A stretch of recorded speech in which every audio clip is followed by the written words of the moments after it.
Hey everyone, welcome to Kickish. Today I want to talk to you about Gardens of the Moon, which is the first book in the Malazan series. As a longtime fantasy reader, I have known about this series for a while, and as many of you I'm sure know, this series is frequently called one of the hardest series in fantasy. It's known for being incredibly dense, incredibly complex, lore out the wazoo. And the first book, Gardens of the Moon, has a little bit of a reputation for being a bit of a slog and for being a slow start to the series. So I was putting this off for a long time. I'm a long-time reader of fantasy. I've been reading fantasy for almost 30 years now, and I love fantasy. Brandon Sanderson and the Cosmere are my favorite, some of my favorite books. I love A Song of Ice and Fire by George R.R. Martin, which is what the Game of Thrones TV show is based off of. And I finally started Gardens of the Moon recently, and I loved it. I was hooked right away. This honestly felt like a perfect mix of George R.R. Martin and Brandon Sanderson for me. It was the intrigue and kind of infighting of A Song of Ice and Fire combined with the bombastic action of the Cosmere, and I am very excited to tell you all about it. A quick note is that I am not a professional book reviewer in any way, shape, or form, just a guy who likes to read books, mostly fantasy. I'm really a plot reader, somewhat of a character reader as well. So if you're coming here for amazing literature insights into this book that you hadn't picked up on yourself, wrong place for that. But if you either are interested in reading this and want to hear another fantasy fan's take on it, or if you've read the series yourself and just want to hear, the thoughts of another person as they're just getting into the series, then this is the perfect place for you. I'm going to start with some spoiler-free thoughts, and then we'll get into spoilers, but I'll make it very clear when that happens for anybody who wants to avoid spoilers. Okay, so overall spoiler-free thoughts. The first thing that really grabbed me about this book was the plot. Like I said in the intro, there's lots of intrigue and subtlety in this where you're guessing at character motivations. There are some really nice subtle digs that characters make at other characters and dialogue sometimes, which I love that sort of thing. Really had kind of a Game of Thrones feel for me. I remember in Game of Thrones, that was what sort of grabbed me from the beginning. I'm also a big fan of spy novels, and particularly John le Carre. I mentioned this in a previous video that I made about halfway through thoughts for Gardens of the Moon. So I loved that part of it. But other than that, the plot was honestly gripping for me the whole way through. There are constantly interesting things happening. There's really cool magic. There's crazy plot twists that happen. There's really big kind of over the top action that's really exciting. Really pretty early in the book, without getting into spoilers, there is a really big action set piece that happens that kind of floored me, and it sort of felt like a Michael Bay movie but in fantasy, and I was really hooked from that point on because I didn't realize that's what I was getting into, and I was like, holy shit, the magic is so big from really early on. Super fun for me. And in terms of the plot too, the latter third of the book did change a little bit. It didn't really go in the direction that I expected it to go. There was a change that happened at one point that felt to me like, oh, this might not land. Honestly, reading through the whole book, I feel like it did land, and it carried it off. So I loved the plot of this, and if you're a plot reader who likes fantasy, I think this is a great book to read. Secondly, I found the world of Malazan to be just so fascinating. The history is deep. There's lots of really interesting near-term history, like stuff that happened 20, 30 years ago that are there's hints dropped here and there, and you're like, ooh, this sounds really interesting. I want to learn more about it. The long-term lore also seems really, really interesting. In this book, it's mostly kind of hints dropped about it. You don't really learn a lot, but I think I just sort of let it wash over me. There's a lot of things that I know I didn't get, and maybe some of it I technically could have, but I just found all of the breadcrumbs for the history that Steven Erikson dropped all along the way to be really, really interesting, and I'm really looking forward to learning more about it. The magic system I also thought was really interesting. Now, there is a ton that I still don't get about the magic system. but I think that's intentional. It was still really interesting to me. There's a really unique take in this series on the origins of the magic, where it's coming from, and how it like ties in with the broader cosmology of the world, that as a lore geek and a world building geek, I thought was very, very cool. And then another thing that was really interesting, I don't know where I saw it, but I had seen before starting this series that it had its origins in a tabletop RPG that the author, and there's 2 authors in the Malazan series from what I understand. I believe that the Book of the Fallen, these 10 books that are in this series, are all written by Steven Erikson, but there's other Malazan books written by another author. Both authors are canonical because they created it together, and it originated as a tabletop role-playing game that they were playing, which I thought is really cool. And you can kind of see like traces of that throughout the book that are really fun. There's one character who has a familiar. There's also invisibility at a couple points in the book, which is, to my knowledge, not something that, I'm trying to think if I've seen it in any fantasy books. Definitely not a common thing, but obviously really common for those of you who play TTRPGs, you would know. So I really enjoyed that too, and just kind of some fun little, almost like Easter eggs throughout it. Overall, I think Gardens of the Moon does a great job of giving you peeks into the depth of the world of Malazan without giving it all away. One of the biggest reasons that I love fantasy is because I'm curious about people and cultures and systems and belief systems, and I have come away from Gardens of the Moon very confident that there is going to be a lot of fun stuff around those areas that I will get to learn slowly over the course of the next 9 books, and I'm really excited about it. All right, that is it for the spoiler-free section. For those of you who are leaving now, there are links to get this book in the description of this video if you want to go ahead and do it. Quick note that I forgot to mention in the video, the Amazon links are affiliate links. Purchasing through those would be a small kickback to the channel. Kobo links and anything else I put in there are not affiliate links. I'm talking about this book because I really like it. If you choose to purchase it, feel free to use whatever link you want or go there on your own.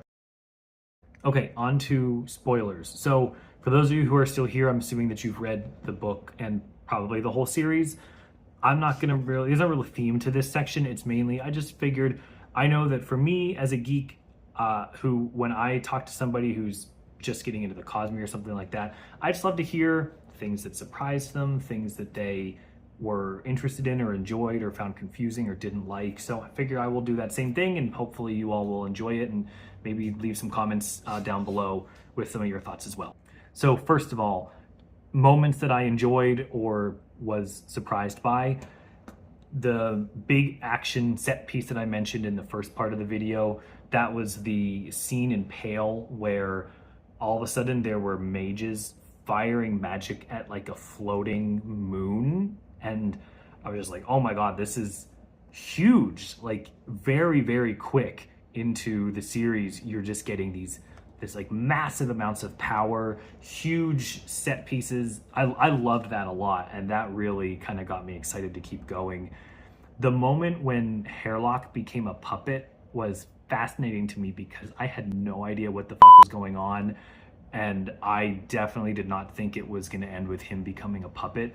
That whole storyline was really interesting because I also loved the idea that the Warrens are the source of magic, but then Chaos Warren is the spaces in between, and then Hairlock going in there and then slowly going crazy because of it. That whole thing was super fun and really interesting glimpse into the magic system as a whole.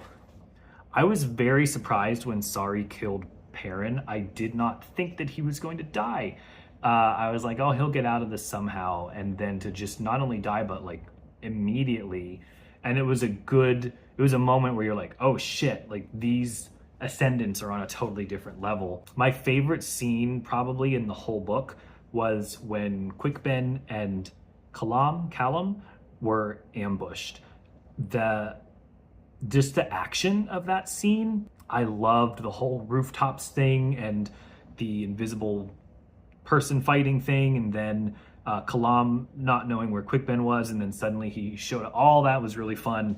And then I loved when at the end they realized that they were in deep shit they bring this demon out who introduces the demon by saying that it can level a city. Then the demon sees the people it's going up against and turns and says, "You send me to my death." And it was really powerful, actually. Like, I was surprisingly sad about this demon dying that I had just met. Like, it was kind of a heartfelt moment. But again, just the power escalation in this book was a lot faster than I thought, but I didn't find it over the top. In general, I also just loved Quick Ben and how you sort of slowly figure out that he's actually just a major badass. And one of my favorite moments was when Baruch was told that he has access to 7 Warrens and freaked out and didn't even think that that was possible. So that was really fun. Let's look at my notes here. One thing, okay, I need to know this. I loved Kruppa. So fun. And I was also going back and forth between the audiobook and the actual book. And the audiobook narrator, his voicing of Kruppa was very fun. Different than how I was imagining him in my head, but really enjoyable. I guessed that Kruppa was the eel, and I'm normally really bad at guessing that kind of stuff, so I'm assuming everybody kind of figures out that Kruppa is the eel, but I would love to know in the comments if that's actually the case, because I was pretty proud of myself, honestly, when I figured out that he was the eel and then it was confirmed. But then I was quickly like, oh, I bet you everybody gets this, because I never guess things like that. I think it's part of the reason I like that sort of stuff so much, because I'm always surprised. Okay, a few more thoughts.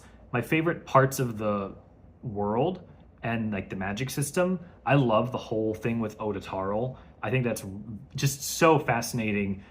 And when, was it Kalam, some character like rubbed it onto their fingers, and I'm really excited to see if there's further transformations that happen from that. I mentioned Warrens already. Dragnapor I thought was so cool. When Baruch is first exposed to Dragnapor, he's obviously really, really unsettled by it, but when you finally start to learn what it does to people who it kills, really, really interesting idea there.